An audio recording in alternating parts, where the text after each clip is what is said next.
Namaste Acharya ji. What is the screen? Satchidanand, Shiva Self. Is the absolute a state? How can a thinking mind know about Shiv? How will the mind become still in order for the Shiv state to appear spontaneously? Can we still the mind? Who has to be still, we or the mind? And how? Sat Chit Anand. Truth, illumination or awareness, and joy. This is not the absolute.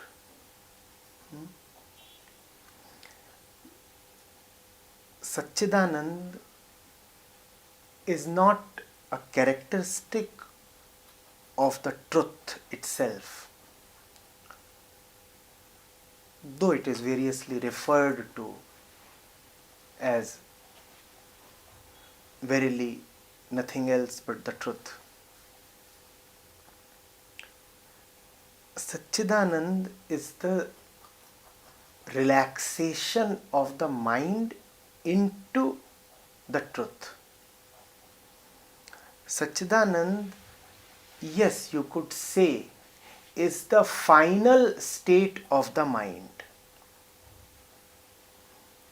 Whether you want to call it a state depends on you. If you are speaking from a dissolved point, then you need not call Satchidanand a state. But if you are speaking as a seeker, then you can call Satchidanand a state because you are yourself still in a state. Satchidanand is the final state. What is meant by the final state? After this, there are no states.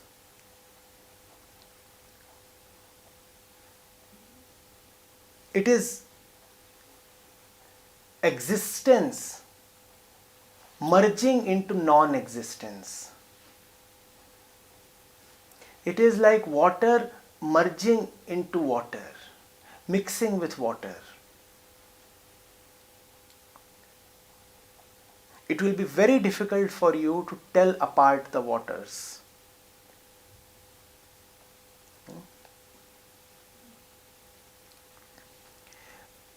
How do you judge a person's health?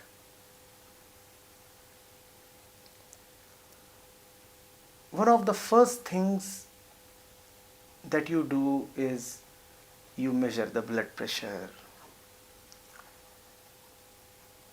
you measure the temperature,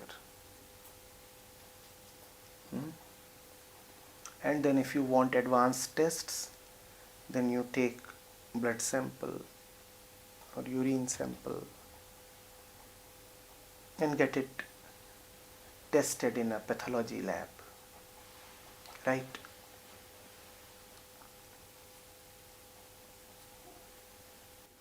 Tell me, when are you testing health?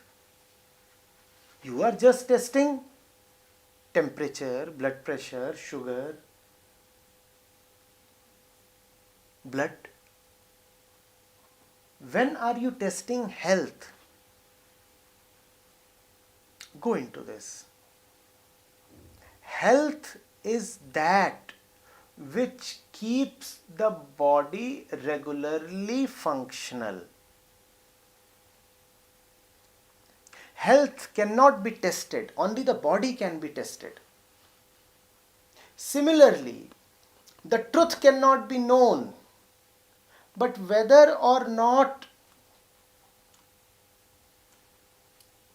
you abide in the truth can be known by looking at the condition of your mind. Health cannot be known, but whether the body is abiding in health can be known by testing the body, right? Similarly, truth cannot be known, but whether the person, the ego, the little self is abiding in the truth can be known by looking at the characteristics of the person, the mind. Satchidanand is a sure shot characteristic that the mind is abiding in the truth. And equally, there are very certain signs that the mind is not abiding in the truth. If you remain infected with fear and jealousy and comparison, if you keep feeling small or big, if you keep feeling the need to defend, if you keep feeling lonely, if you feel insecure in front of a new concept, then it is a sure shot sign that the mind is not abiding in the truth.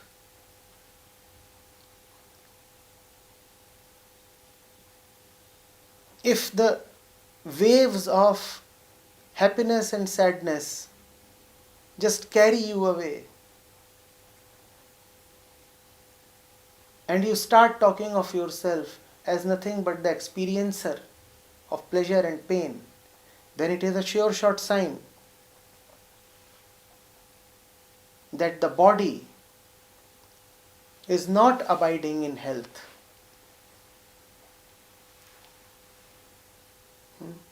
You could even say it is a sure shot sign that the Deh is not honestly abiding in the Prana. Have you ever seen Prana? It is not to be seen. And I am not talking of Prana in the classical sense. I am not talking of the various kind of vayus. I am talking of the spirit, the life force. Have you ever seen something escaping a dead human body? But for sure, the prana and the body are no more united. Some link has broken, and that is what you call as physical death, don't you? And it is very obvious that the link has broken. It is so obvious that you cannot confuse a dead man with a living man. You commonly use the expression that the prana has gone out of the body. I don't want to use that expression. But I will still say that the link between prana and the body has been severed. Right?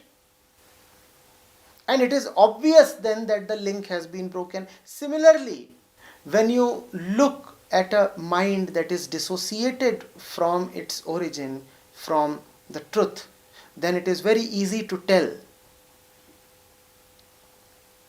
Not as easy as telling a dead body apart from a living one, but still not very difficult.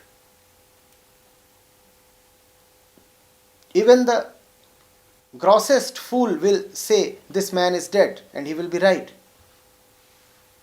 But it requires some wisdom to point out that this person's mind is dissociated from the truth or distanced from the truth. It can be, however, told. It is not beyond recognition. Absolute is not a state, but all your states keep crying aloud for the absolute. All the states want to turn into the absolute state. Which means that as long as you belong to a particular state, you will look at the absolute as a state, and that is all right. No problem. Call the absolute whatever you may, but move towards it. Let it be your sharp and powerful inspiration. You can even call the absolute as the best state if you want to. And if that is useful, please do that. But irrespective of what name you give it, move towards it. Make it your only goal. I am weighing my words. I know what I am talking of. I am saying make the absolute your only goal. Why am I saying that? Because you will not be able to live without goals. Even if you agree at this moment that the absolute cannot be a goal, you will find that you are helpless due to your own constitution. You need goals. Make the absolute your goal. You have no option.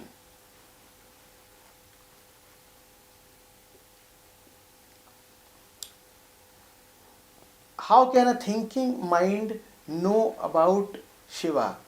A thinking mind can know, and that knowing is called Shiva. You cannot know about Shiva, but you can know, right? And whatever you know is due to the blessings of Shiva. The knowing itself is Shiv. Shiv is anyway not a person, not a deity, not a figure, not an object. There is only Shivatva, Shiva-ness. And that Shiva-ness expresses itself in your knowing. So know. Don't try to know about Shiva. Shiva is not furniture. Shiva is not a tree. Shiva is not a cloud, not even the sky. How will you know Shiva? Do you know of anything that has no shape, no form and is eternal? How will you know Shiva? But know, do know. What can you know? This world and yourself. Know that. That knowing is Shiva-ness, Shivatva.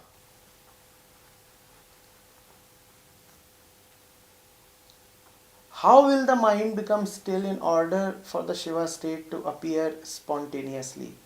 The mind becomes still when it sees that movement is foolish.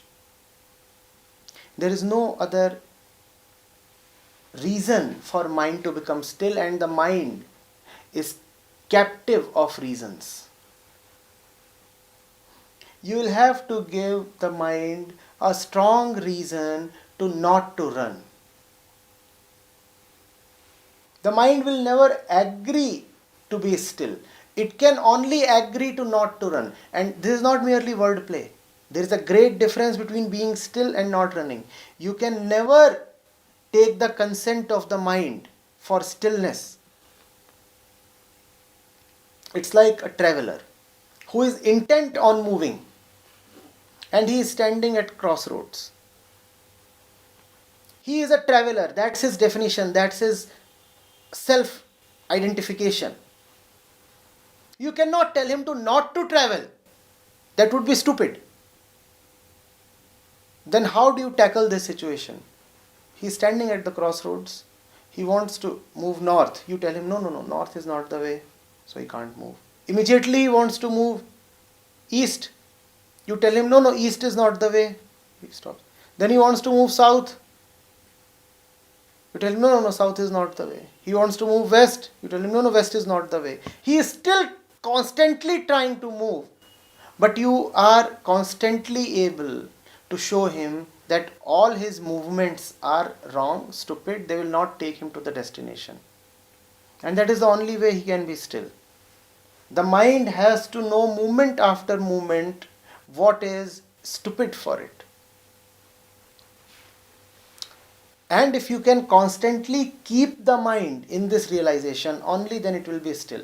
The stillness of this man, this traveler, is not the stillness of the monk who is standing just at a little distance,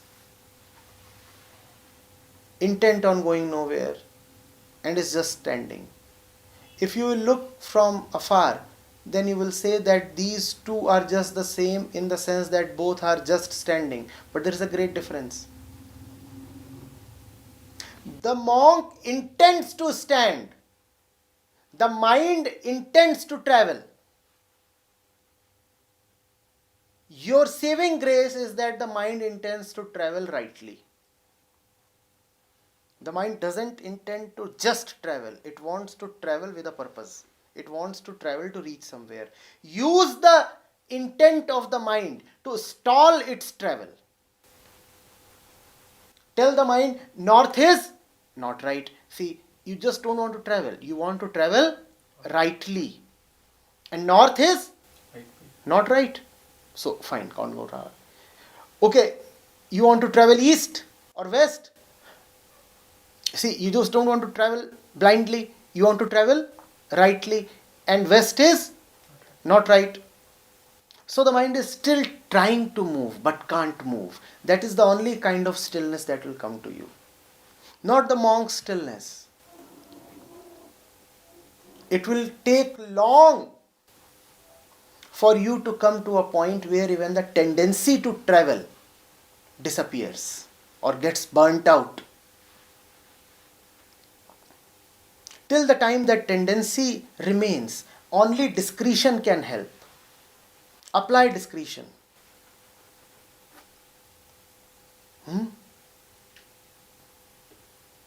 Tell yourself, yes, of course I am going to smoke, but I'll smoke only a cigarette that doesn't harm. Of course I am free to smoke, and then smoke. If you can find a cigarette that doesn't harm, do smoke. That is the only way you can come to terms with the traveling mind, with the desirous mind. Give it what it wants, but also tell it that you don't merely want. You want rightly, don't you? And that's something that the mind will have to, unwillingly agree to.